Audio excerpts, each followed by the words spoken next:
Il y a des saints qui n'ont pas de chance, ceux dont la fête tombe le jour d'une autre commémoration importante. Par exemple, qui d'entre vous sait le nom du saint qu'on fête le 14 juillet? Et pourtant c'est un saint important, puisque c'est le patron et des malades, et des hôpitaux, et du personnel hospitalier. Cette semaine, nous avons le 11 novembre. Le saint est plus connu, Saint Martin de Tours. Saint Martin est connu comme prénom, comme nom de famille, et surtout comme nom de village aussi. Il est connu, et en fait c'est un soldat romain au départ, jeune soldat romain. Il était catéchumène, donc il se préparait au baptême, et un jour il rencontre un pauvre, et que fait-il? Il coupe son manteau de soldat pour en donner la moitié au pauvre et en garder la moitié pour lui. Pas tout à fait d'ailleurs.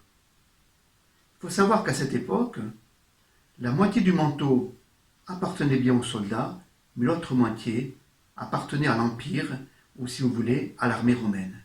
Au fond, Saint Martin a tout donné de lui pour le donner aux pauvres.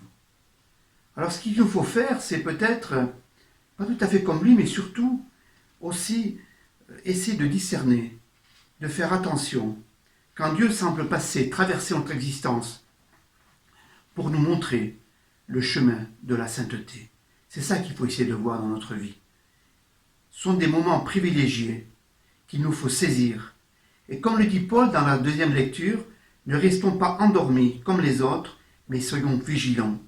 Vigilants, oui, pour bien discerner la présence de Dieu. Vigilants aussi, comme lorsque Dieu nous donne, comme dans la parabole de dimanche, nous donne des talents à faire fructifier.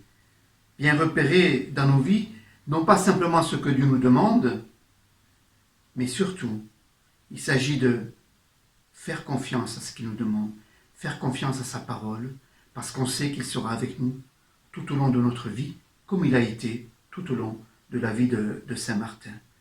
Confiance donc. Confiance dans la parole de Dieu, c'est au fond avoir la joie d'être serviteur de Dieu.